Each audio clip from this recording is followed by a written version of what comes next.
എല്ലാവർക്കും നമസ്കാരം. 126 കോടി രൂപ, അതാണ് ഈ കഥയുടെ ആദ്യ അക്കം. അർജന്റീനിയൻ ഫുട്ബോൾ ഇതിഹാസമായിട്ടുള്ള ലയണൽ മെസ്സിയെയും അദ്ദേഹത്തിൻ്റെ ടീമിനെയും കേരളത്തിലേക്ക് കൊണ്ടുവരാനായി ചെലവഴിച്ചു എന്ന് അവകാശപ്പെട്ടിരിക്കുന്ന തുകയാണ് ഈ 126 കോടി രൂപ.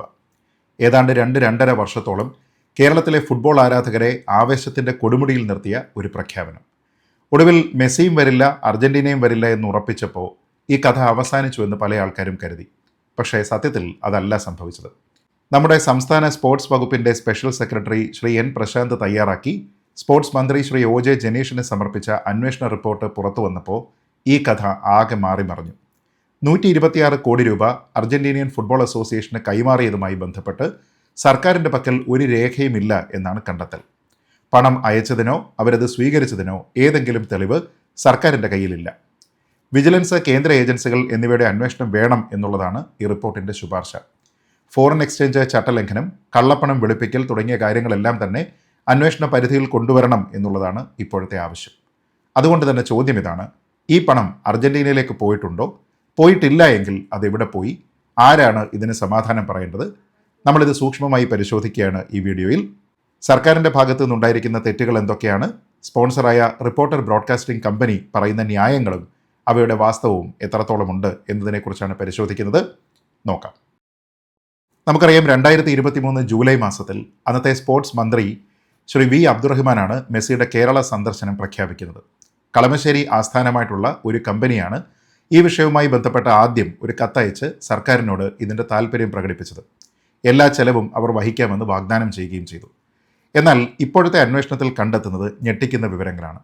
ഈ കമ്പനി രജിസ്റ്റർ ചെയ്തിട്ട് 3 ആഴ്ച പോലും തികയുന്നതിന് മുമ്പാണ് സർക്കാരിലേക്ക് ഇത്തരത്തിലുള്ള ഒരു കത്തയക്കുന്നത്. ഈ കമ്പനിയുടെ പെയ്ഡ് അപ്പ് ക്യാപിറ്റൽ എന്നത് കേവലം 1 ലക്ഷം രൂപ മാത്രമാണ്. പിന്നീട് നമ്മൾ മനസ്സിലാക്കുന്നത് റിപ്പോർട്ടർ ബ്രോഡ്കാസ്റ്റിംഗ് കമ്പനിയാണ് സ്പോൺസറായി വരുന്നത് എന്നുള്ളതാണ്. $15 മില്യൺ, അതായത് ഏകദേശം 126 കോടി രൂപയാണ് അർജന്റീന ഫുട്ബോൾ അസോസിയേഷന് നൽകിയത് എന്നുള്ളതായിരുന്നു ഇവരുടെ അവകാശവാദം. ഈ വാഗ്ദാനത്തിൻ്റെ പുറത്ത് സർക്കാർ ഏതാണ്ട് 2.5 വർഷത്തോളം ജനങ്ങളിൽ പ്രതീക്ഷ കൊടുത്തു. മെസ്സി വരും, അർജന്റീന വരും. എന്നാൽ ഇപ്പോൾ പുറത്തു വന്നിരിക്കുന്ന അന്വേഷണ റിപ്പോർട്ട് പറയുന്നത് ഈ കരാർ തന്നെ യാഥാർത്ഥ്യമായിരുന്നോ എന്നതിനെക്കുറിച്ചാണ്. ഏതെങ്കിലും ഘട്ടത്തിൽ മെസ്സിയും അർജന്റീനിയൻ സീനിയർ ടീമും ഇവിടെ വരും എന്നതുമായി ബന്ധപ്പെട്ട് ഒഫീഷ്യലായിട്ടുള്ള കൺഫർമേഷൻ നമുക്ക് ലഭിച്ചിരുന്നോ എന്നുള്ളതാണ്. ഇവിടെ ആദ്യം ചോദ്യം ചെയ്യപ്പെടേണ്ടത് അന്നത്തെ ഇടതുപക്ഷ സർക്കാരിൻ്റെ ഭരണ നിർവഹണം മൊത്തത്തിലാണ്, മന്ത്രി മുതൽ മുഖ്യമന്ത്രി വരെ. ഒന്നാമത്തെ കാര്യം, 126 കോടി രൂപയുടെ മൊത്തം ചെലവുണ്ടാകുന്ന ഒരു പദ്ധതി പ്രഖ്യാപിക്കുമ്പോൾ അതിന് പിന്നിൽ കൃത്യമായിട്ടുള്ള ഡ്യൂ ഡിലിജൻസ് സംസ്ഥാന സർക്കാരിൻ്റെ ഭാഗത്തു നിന്ന് ഉണ്ടായിട്ടുണ്ടോ എന്നുള്ളതാണ് പരിശോധിക്കേണ്ടത്. അങ്ങനെ എന്തെങ്കിലും നടന്നതായിട്ട് നമ്മൾ ആരും തന്നെ മനസ്സിലാക്കുന്നില്ല. മറിച്ച് നമ്മുടെ സംസ്ഥാനത്തിൻ്റെ, നമ്മുടെ ഗവൺമെൻറ്റിൻ്റെ പേരിനെ ദുരുപയോഗിച്ചുകൊണ്ട് ഇങ്ങനെ ഒരു അജണ്ട ഇവിടെ ഉണ്ടാക്കുന്നതിന് വേണ്ടി സർക്കാർ കൂട്ടുനിന്നു എന്ന് വേണം കരുതാൻ. ഇപ്പോൾ സർക്കാരിൻ്റെ ഭാഗമായിട്ടാണെങ്കിലും സ്പോൺസറുടെ ഭാഗമായിട്ടാണെങ്കിലും ആൾക്കാർ പറയുന്ന ഒരു പ്രധാനപ്പെട്ട ന്യായം, ഇതുമായി ബന്ധപ്പെട്ട് കേരള സർക്കാരിനോ കേരളത്തിലെ ഏതെങ്കിലും ഒരു വ്യക്തിക്കോ 1 രൂപയുടെ പോലും നഷ്ടമുണ്ടായിട്ടില്ലല്ലോ എന്നാണ്. നഷ്ടമുണ്ടായിരിക്കുന്നത് നേരിട്ടുള്ള പണത്തിലാവണമെന്നില്ല, മറിച്ച് സംസ്ഥാന സർക്കാരിൻ്റെ, സംസ്ഥാനത്തിൻ്റെ പേരുപയോഗിച്ചുകൊണ്ടാണ് ഈ ഒരു പരിപാടി മൊത്തത്തിൽ ആസൂത്രണം ചെയ്തത്. അതായത് കേരള സർക്കാരിൻ്റെ അതിഥിയായി മെസ്സി ഇവിടെ വരുന്നു, അർജന്റീനിയൻ ടീം ഇവിടെ കളിക്കുന്നു എന്ന് സംസ്ഥാനത്തിൻ്റെയും സർക്കാരിൻ്റെയും പേരിനെ മുൻനിർത്തിയിട്ടാണ് ഈ പരിപാടി മൊത്തത്തിൽ ആസൂത്രണം ചെയ്തത്.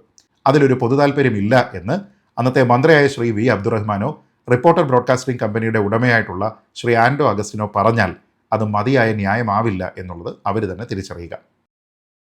2, മെസ്സിയെ ഇവിടെ കൊണ്ടുവരുന്നതുമായി ബന്ധപ്പെട്ട് അതിന് നേരിട്ട് പോയി കാര്യങ്ങൾ ചർച്ച ചെയ്യുന്നതിന് വേണ്ടി സ്പെയിനിലേക്ക് പോയത് നമ്മുടെ മന്ത്രി ശ്രീ അബ്ദുറഹ്മാനും അദ്ദേഹത്തിൻ്റെ കൂടെ കുറേയധികം ആൾക്കാരുമാണ്.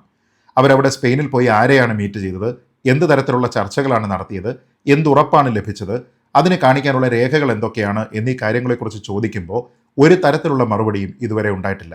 ഈ സന്ദർശനത്തിന് മൊത്തത്തിൽ ഏതാണ്ട് 14 ലക്ഷം രൂപ ചെലവായിട്ടുണ്ട് എന്നുള്ള കണക്ക് നമ്മൾ അറിയുകയും ചെയ്തു.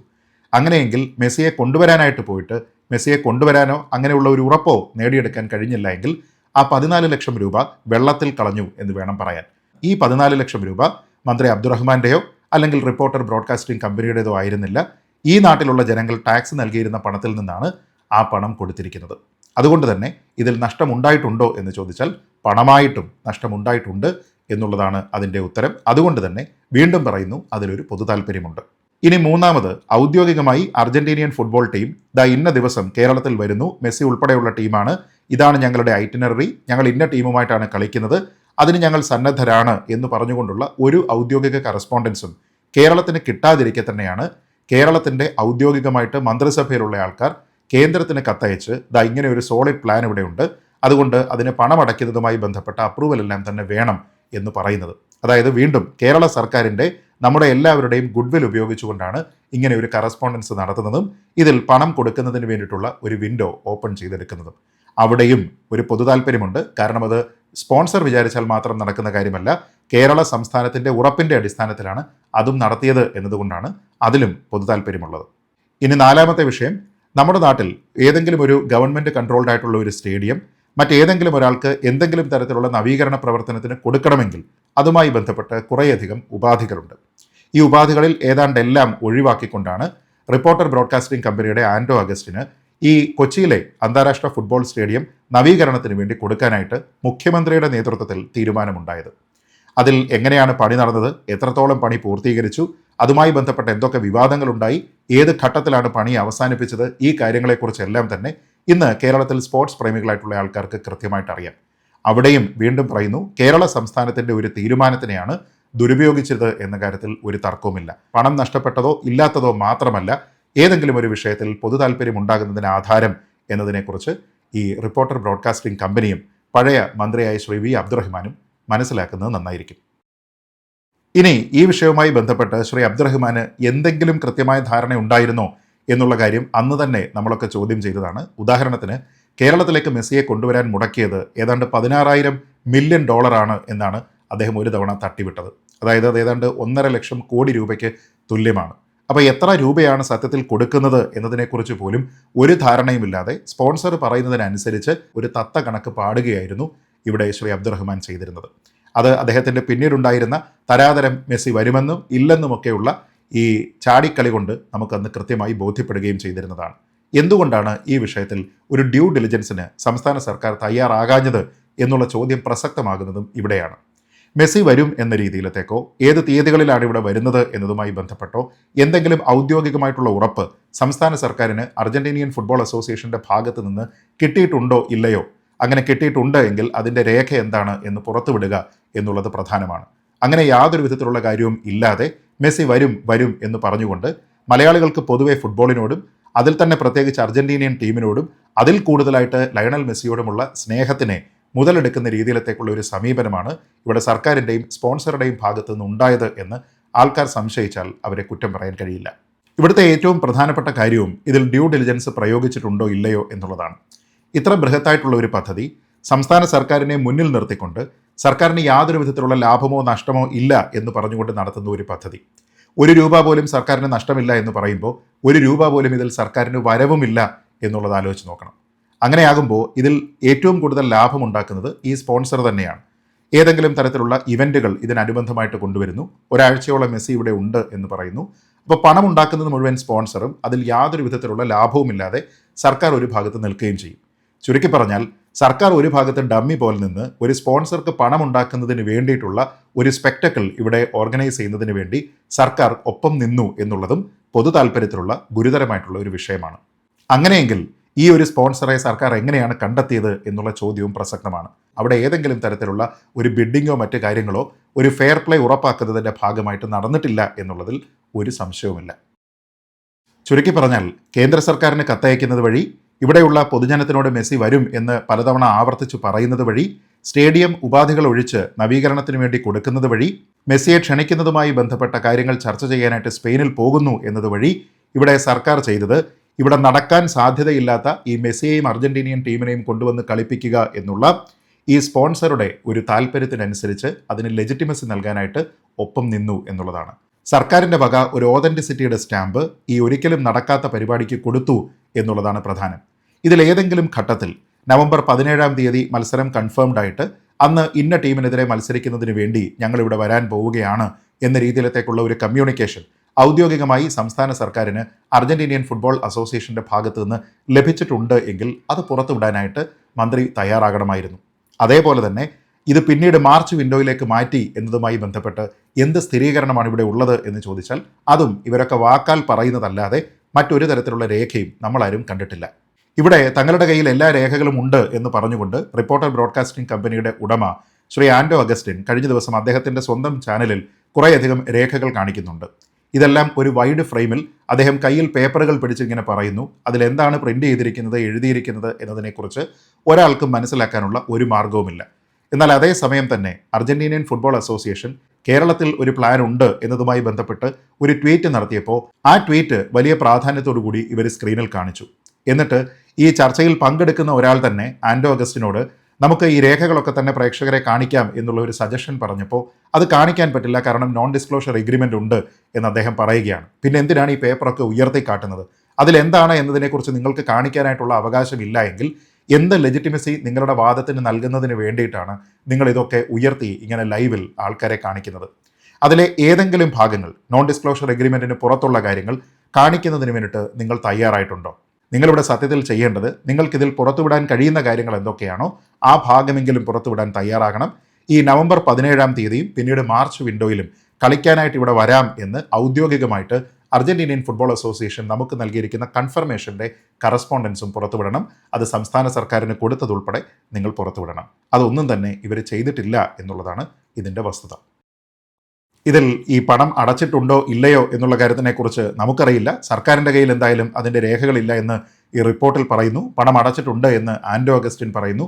എന്തായാലും ഈ 126 കോടി രൂപ എന്താണ് ഇതിൻ്റെ സോഴ്സ്, അതെങ്ങനെയാണ് അടച്ചിരിക്കുന്നത്, ആർക്കാണ് അടച്ചിരിക്കുന്നത്, അത് കിട്ടിയതായിട്ടുള്ള അവരുടെ കൺഫർമേഷൻ ഉണ്ടോ, എത്ര ഘട്ടമായിട്ടാണ് അടച്ചിരിക്കുന്നത്, അങ്ങനെ പൂർണ്ണമായിട്ട് ഈ പണം അടച്ചിട്ടുണ്ട് എങ്കിൽ അവർ എന്തിനാണ് പിന്നീട് ഈ കരാറിൽ നിന്ന് പിന്മാറിയത്, ഈ കാര്യങ്ങളെക്കുറിച്ചെല്ലാം തന്നെ വിശദീകരണം ഉണ്ടാകേണ്ടതാണ്.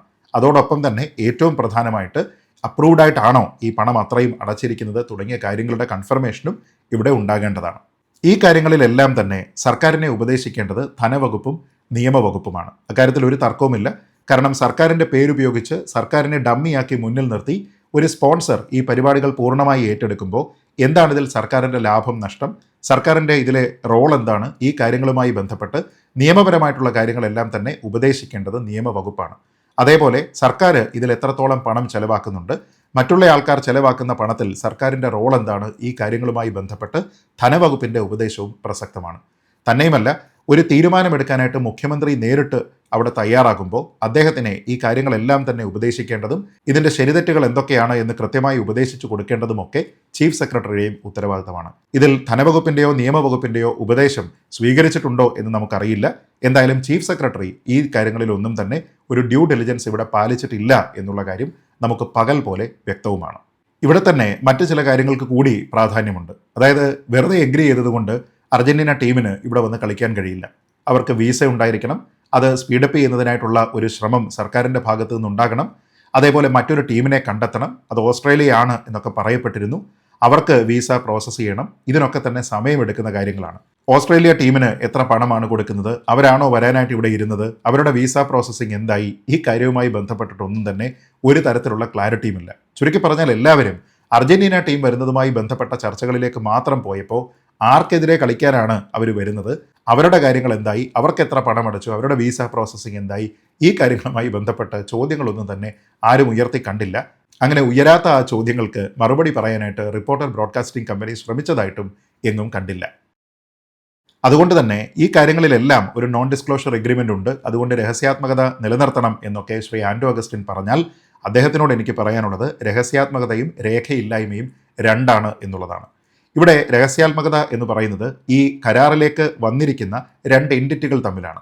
അതല്ലാത്ത ആൾക്കാരുമായി ബന്ധപ്പെട്ട കറസ്പോണ്ടൻസ് പോലും നിങ്ങൾ പുറത്തുവിടാനായിട്ട് തയ്യാറാകുന്നില്ല എന്നുള്ളത് അത്യന്തം ദുരൂഹമാണ് എന്ന് പറയട്ടെ. സർക്കാരിൻ്റെ കയ്യിൽ നിങ്ങൾ ഈ പണം അടച്ചതുമായി ബന്ധപ്പെട്ടിട്ടോ അത് എന്നാണ് ചെയ്തത് എന്നതുമായി ബന്ധപ്പെട്ടോ അത് റിസീവ് ചെയ്തു എന്നുള്ള മറ്റേ പാർട്ടിയുടെ ഏതെങ്കിലും തരത്തിലുള്ള കൺഫർമേഷനോ ഒന്നും തന്നെ ഇല്ല. ഇതൊക്കെ തന്നെ നിങ്ങൾ ചെയ്യേണ്ടിയിരുന്നതാണ്.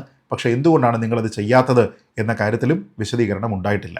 ചുരുക്കി പറഞ്ഞാൽ അർജന്റീനയും മെസ്സിയും ഇവിടെ വന്ന് കളിക്കുമെന്നുള്ള ഔദ്യോഗികമായിട്ടുള്ള ഒരു സ്ഥിരീകരണം, ഒരു കമ്മ്യൂണിക്കേഷനായിട്ട് ഫോർമലായിട്ട് നമുക്ക് കിട്ടിയിട്ടില്ല എങ്കിൽ പിന്നെ എന്ത് കണ്ടിട്ടാണ് ഈ അബ്ദുറഹ്മാനും ആൻഡോ അഗസ്റ്റിനുമൊക്കെ പലവരും മാറി മാറി മെസ്സി ഇവിടെ വരും എന്നൊക്കെ പറഞ്ഞതെന്ന് എനിക്ക് മനസ്സിലാകുന്നില്ല. ഇവിടെ നേരത്തെ സൂചിപ്പിച്ചതുപോലെ ആൾക്കാർക്ക് ഫുട്ബോളിനോടും അർജന്റീന ടീമിനോടും പ്രത്യേകിച്ച് മെസ്സിയോടുമുള്ള താല്പര്യത്തിനെ ദുരുപയോഗിക്കാനായിട്ട് ഇവരെല്ലാം തന്നെ ഒന്നായിട്ട് ശ്രമിച്ചു എന്നുള്ള ആരോപണം ഉയരുന്നത് തന്നെ ഈ ഒരു സാഹചര്യത്തിലാണ്. മെസ്സി ഇവിടെ വരില്ല എന്നുള്ള കാര്യവും ഇവർ പറഞ്ഞിട്ടല്ല നമ്മൾ ആദ്യം അറിയുന്നത്. അത് മറ്റ് സോഴ്സ് വഴി അർജന്റീന ടീം വരുന്നില്ല എന്നുള്ള സ്ഥിരീകരണം വന്നതിന് ശേഷം അവരുടെ ഷെഡ്യൂളിൽ കേരളത്തിലേക്ക് എത്തുന്ന ഒരു പരിപാടിയുമില്ല എന്നത് വന്നതിന് ശേഷമാണ് ഇവരൊക്കെ തന്നെ അഡ്മിറ്റ് ചെയ്യുന്നത്, അർജന്റീന ഞങ്ങളെ ചതിച്ചു, അവരിവിടെ വരുന്നില്ല, അവർ കരാറിൽ നിന്ന് മാറി, അവർക്കെതിരെ കേസ് കൊടുക്കും തുടങ്ങിയ കാര്യങ്ങളൊക്കെ. അതുകൊണ്ട് തന്നെ ഫെമ അന്വേഷണം അല്ലെങ്കിൽ കള്ളപ്പണം വെളുപ്പിക്കലുമായി ബന്ധപ്പെട്ട അന്വേഷണം അതൊക്കെ ഇതിൽ നടന്നു കഴിഞ്ഞാൽ അതിലൊന്നും തന്നെ ഒരു തരത്തിലുള്ള അസ്വാഭാവികതയുമില്ല. പിന്നെ നേരത്തെ സൂചിപ്പിച്ചതുപോലെ സംസ്ഥാന സർക്കാരിൻ്റെ പണം നഷ്ടപ്പെടണമെന്നില്ല, സംസ്ഥാനത്തിൻ്റെ താല്പര്യം അവിടെ ഹനിക്കപ്പെട്ടു എന്നുള്ള ഒരു സംശയം ഉണ്ടാകുന്നതിനും അതിനെ തുടർന്ന് അതൊരു പൊതു താല്പര്യമായി മാറുന്നതിനും. അതുകൊണ്ട് ഇതിൽ തുടർന്നുള്ള അന്വേഷണങ്ങളും നടപടികളും ഒക്കെ ഉണ്ടാകട്ടെ. ഈ രേഖകളെല്ലാം തന്നെ രഹസ്യാത്മകത മറികടന്ന് നമുക്ക് കാണുമാറാകട്ടെ എന്ന് മാത്രം പ്രത്യാശിച്ചുകൊണ്ട് ഇതിൽ ഉൾപ്പെട്ടിരിക്കുന്ന ആൾക്കാരുടെ ട്രാക്ക് റെക്കോർഡ് മാത്രം അറിയാവുന്നതുകൊണ്ടാണ് മെസ്സി വരില്ല എന്ന് ആദ്യ ദിവസം മുതൽ തന്നെ ഞാൻ ഉൾപ്പെടെയുള്ള ആൾക്കാർ പറഞ്ഞിരുന്നത് എന്ന് മാത്രം ഇത് കാണുന്ന ആൾക്കാരെ ഒരിക്കൽ കൂടി ഓർമ്മിപ്പിച്ചുകൊണ്ട് ഈ വീഡിയോ അവസാനിപ്പിക്കുന്നു. ജയ് ഹിന്ദ്.